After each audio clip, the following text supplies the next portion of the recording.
Ben, estamos aquí en Xenebra, detrás temos o Lago Lemán, con Marcos Maceira, presidente da Mesa pola Normalización Lingüística, e con Rosa Marcos, membro da executiva da Plataforma per la Llengua de Cataluña. Eu quixera que nos contarades un pouco que o que se vai a presentar na ONU mañán día 25 de xuño. Podemos comezar por Rosa, por exemplo. Sí, doncs demà hi ha la segona sessió de l'UPR, l'Universal Periodic Review, que en la sessió de demà concretament s'analitza i s'examina l'estat espanyol. La primera sessió va ser al gener i ara, en aquesta segona sessió, doncs, les entitats, les ONGs a nivell europeu poden participar-hi i també doncs, donar la seva opinió i la seva visió amb tots els estudis que han fet i tota l'experiència de quina és realment la situació de drets humans referent a l'estat espanyol. I en concret, la nostra entitat, que és l'ELEN, de la qual formem part a més, la plataforma, etc., anem a explicar quina és la situació lingüística real de les llengües de l'estat espanyol. No caso galego tamén tedes un informe, podes facernos un resumo do que... Refírese a casos concretos que teñen relación con agresións directas a persoas ou polo simple feito de utilizar o galego. Temos casos relacionados con xustiza, onde se piden traducións, onde os procesos se eternizan e onde a xustiza é claramente refractaria xa non a utilización do galego, sino a que a xente que se ten que persoar nun caso coa administración de xustiza utilice mesmo a lingua galega. O caso da saúde con agresións como unha persoa de Vigo que tivo que agardar 2 anos para se operar, un retraso a maiores do que agravou a súa doenza, ou agresións mesmo por parte dos corpos e forzas do Estado, de seguridade do Estado. Son cuestións que afectan gravemente ao desenvolvemento de calquera lingua, porque no caso galego, ademais, vemos como a lingua galega é unha lingua considerada oficial a nivel estatutario e a nivel legal, mas que na práctica non funciona como lingua oficial, non funciona como unha lingua de segunda, onde se impide a súa utilización en prácticamente todas as áreas onde unha persoa ten que desenvolver con normalidade a súa vida. Entón, en galego, hoxe en día é imposible viver con absoluta normalidade. No caso catalán, podes comentarnos algún exemplo ou algúns exemplos dos que tedes nese informe? Sí, clar que sí. Doncs en el cas català tenim una gran paradoxa, que és, per una banda, tenim una llengua que cada any està guanyant parlants. En una dècada hem guanyat 1,5 milió de parlants. És la 14a llengua més parlada de la Unió Europea, amb molta presència a internet, etc. És a dir, tenim dades molt positives, però, paradoxalment, tenim tota una sèrie d'àmbits en què tenim una greu mancança, en què hi ha desprotecció, indefensió, atacs, etc. I per tant, que això dificulta molt el desenvolupament normal de la llengua.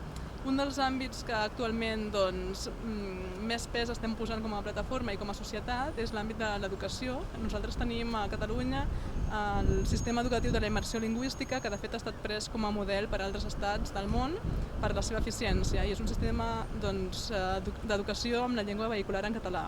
En els últims anys hi ha hagut un atac per part del govern espanyol per canviar aquest sistema i passar a un sistema amb una llengua vehicular en castellà. Tot i aquesta voluntat des del govern espanyol per dur a terme això, només hi ha hagut 7 famílies, 7 persones a Catalunya que han demanat aquest canvi. En canvi, trobem que al País Valencià hi ha centenars de milers de famílies que estan demanant poder estudiar en català, no s'ofereix aquesta possibilitat. És a dir, aquí trobem uns dobles estàndards, una doble política segons en quin territori es tracta. Aquest és un dels casos, diguéssim, més flagrants, més importants. Però també tenim altres casos que denunciem, com pot ser en l'àmbit de la justícia, que només un 8% de les sentències i dels documents legals són en català, és una xifra molt baixa. També tenim l'àmbit audiovisual i cultural, el cinema. Si una persona a Catalunya vol anar a veure una pel·lícula en català és gairebé impossible, només el 5% de les pel·lícules estan o doblades o subtitulades en català. Això només són 3 exemples de molts altres àmbits que falta reconeixement, falta suport i tenim molts problemes també per les persones que individualment sovint es dirigeixen a l'administració pública i tenen problemes per ser atesos o diguéssim, hi ha tensions pel fet d'utilitzar la llengua catalana, i això trobem que en un estat de dret i democràtic no ho podria passar. No caso galego tamén no ensino temos esa Non é o caso problemática. catalán, onde en Galiza non só non existe inmersión lingüística, sino que a inmersión lingüística se existe, desde logo, en español. E máis con este decretazo que impuxo o goberno actual, o goberno de Núñez Feixóo, que proíbe o galego para determinadas asignaturas. Non? É algo que tamén está recollido no que mañá imos denunciar, igual que o referido al 11. Hai pouco ainda víamos como no Bierzo hai a xente que quere estudar en galego, son máis de 1000 persoas que queren estudar en galego no Bierzo, e agora mesmo, se ata agora teñen unha optativa, agora van ter unha materia extraescolar, non? Poñen o galego, a lingua galega, á altura de calquera outra actividade que se fai fora do horario lectivo. Ademais das consecuencias que ten xa dentro do territorio administrativo da Galiza administrativa. Son moitas e moi variadas cuestións que se refiren a todos os ámbitos onde unha persoa ten que desenvolver a súa vida. Non? Eu comentaba antes o caso desta persoa de Vigo a que se retrasou unha operación, pero temos casos pois dunha agresión verbal dun policía hai un par de anos na Rúa de Santiago a unha xornalista porque preguntaba polo nome dunha rúa que todo o mundo coñece en Santiago, Pescadería Bella. Só por iso pois, tive un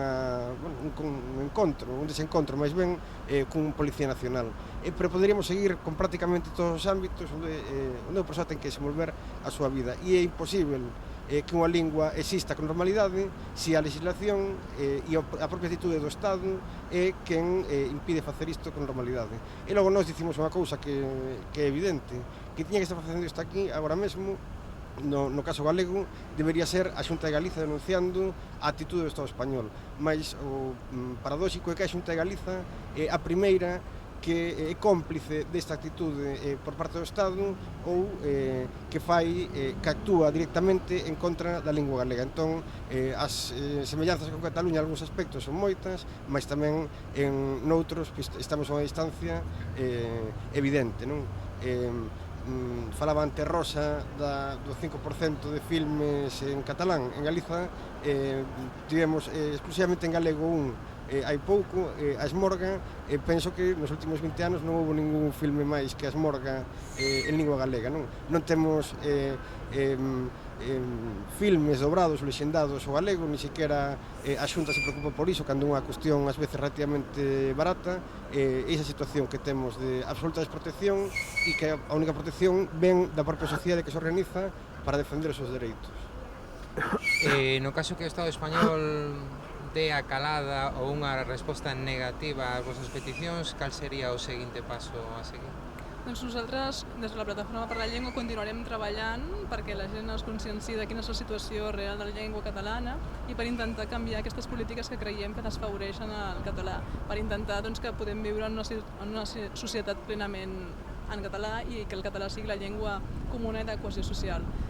I de fet, per aconseguir això, un dels passos més importants seria els mitjans de comunicació, perquè ens trobem que al País Valencià actualment de 36 canals que es poden veure no n'hi ha cap en català.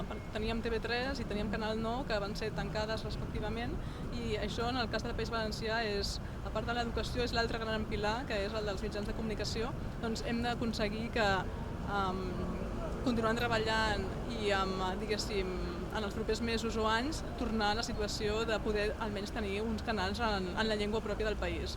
Això serien els grans objectius. E no caso galego? Cal era a pregunta? No caso galego, se o Estado español dá calada ou dá unha resposta negativa ás peticións? Nos facémolo sempre, desde logo pensamos que con mobilización da sociedade, con organización da sociedade para defender a súa lingua, a lingua ten un futuro, independentemente de como actúe o Estado. A actitude do Estado pode variar se a sociedade galega se mobiliza a favor da súa lingua. Pensamos que o está facendo cada vez máis, demostrouse o último 8 de febreiro, demostrouse o último 17 de maio, demóstrase todos os días con todas as persoas que actúan organizadas ou non para repor a lingua galega en todos os espazos onde está a ser excluída, e o que temos que facer en primeiro lugar é traballarmos todos e todas para repor, para normalizar a lingua en todos os ámbitos onde nós temos capacidade de actuación. E, por outra banda, continuar a denunciar e que se coñeza tamén a nivel internacional cal a situación que estamos a padecer polo simple feito de queremos vivir igual que unha persoa de Murcia, unha persoa de Albacete, na súa lingua, ou unha persoa de Londres ou de París. O único que queremos é iso mismo que teñen garantido os cidadáns de calquer outro país do mundo a respecto da súa lingua. Moi ben, pois seguimos en Xenebra, seguimos dende este fermoso lago de Le Mans e mañán na ONU veremos o que acontece. Informa Antón Escuredo para a Irmandade TV.